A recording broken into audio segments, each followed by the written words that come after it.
Em 1974, um psiquiatra americano chamado Raymond Moody Jr. começou a entrevistar pacientes que tinham tido uma parada cardiorrespiratória e o médico tinha conseguido trazer de volta. Porque a morte não é a parada cardiorrespiratória. Minutos depois é a parada cerebral, sem sangue, sem oxigênio. Então, se uma pessoa teve uma parada, é possível reanimar o metabolismo. Muita gente falava, ressuscitou ela. Não, para ressuscitar você teria que ter morrido, e a pessoa ainda não tinha morrido. Reanimou o metabolismo. Tá? Então, reanimados não é igual ressuscitados. Então, ele começou a entrevistar pacientes que não se conheciam e que tinham tido parada cardíaca, por exemplo, em cirurgia, e o médico tinha trazido de volta, né, por algum artifício médico. Ele tinha uma pranchetinha com algumas perguntas, tipo...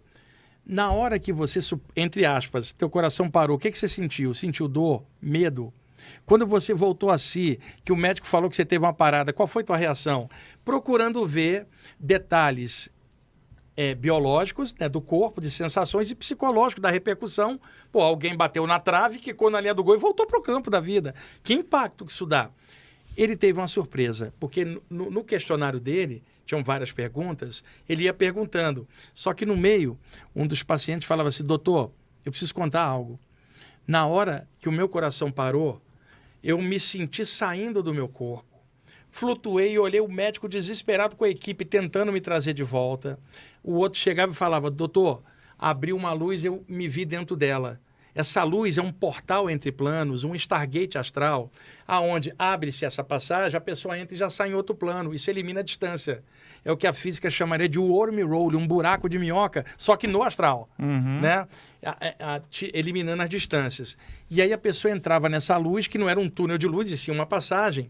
Surgia um ser luminoso e falava, volta que não é tua hora. Então, esse tipo de relato começou a intrigar o Dr. Raymond Moody Jr., Ele percebeu, então, que 35% a 40% dos pacientes narravam sensações de saídas do corpo que ele também não sabia o que era até então. Ele começou a investigar mais, foi entrevistando mais pacientes. Quando foi em 1974, ele lançou o clássico desse tema, é o livro Vida Depois da Vida, que saiu no Brasil pela editora Nórdica, esgotou, a editora fechou, e hoje é a editora Butterfly, que edita e às vezes está difícil de achar. O livro se tornaria um best-seller, o pioneiro, 1974, Vida Depois da Vida, Raymond Moody Jr., onde ele compilou os relatos e se colocou. Ele não interpretou, ele colocou. E ele não era um espiritualista, ele era um médico psiquiatra.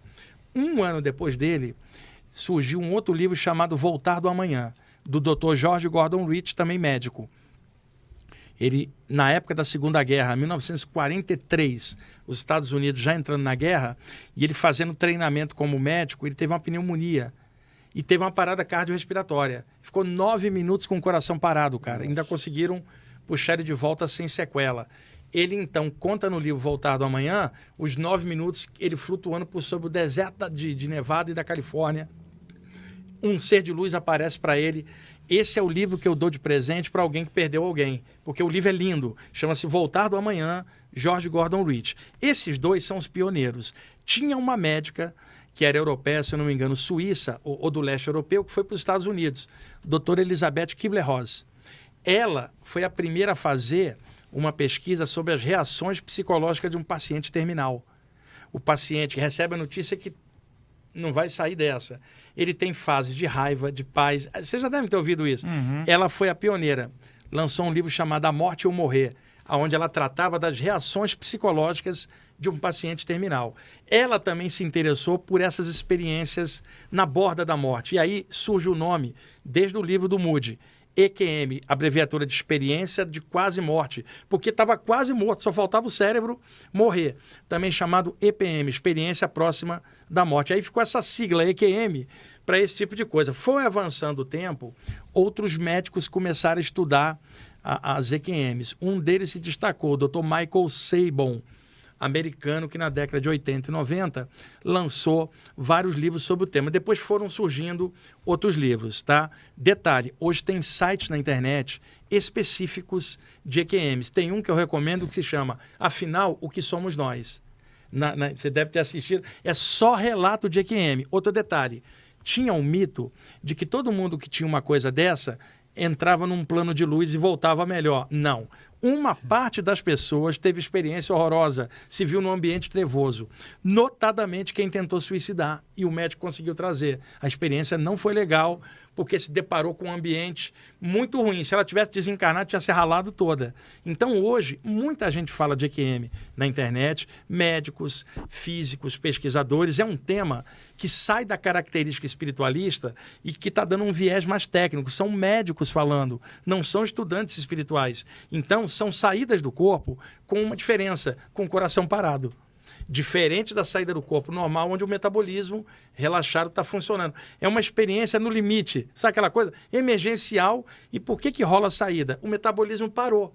Parou os laços energéticos que prendem o corpo sutil, se afrouxa e ele então emerge, porque o corpo não tem força para segurar o princípio inteligente. No sono, o metabolismo cardiorrespiratório relaxa sem parar, claro, vai até um limite. As ondas cerebrais descem, existe os ciclos do sono, então nos momentos que as ondas cerebrais desceram e o metabolismo está lá embaixo, a aura se dilata e o corpo astral é ejetado temporariamente, mas não definitivamente. E um detalhe, Ale, se você está lá e fala assim, eu não quero voltar, não adianta, porque o metabolismo daqui a pouco vai... O metabolismo não está no teu controle. Te puxa de volta. Assim que o metabolismo for subindo, os laços energéticos tracionam a sensação de queda. Quem achava que saída do corpo era perigosa, nem sabia que havia ondas cerebrais. Os ciclos do sono, tá? Ela não pesquisou a noção do cordão de prata para ver a origem. Muita gente falando disso sem embasamento. Então, o que surgiram? Muitos mitos, tipo, você sai do corpo, entra uma entidade, você nunca mais volta. Você escuta esse tipo de porcaria.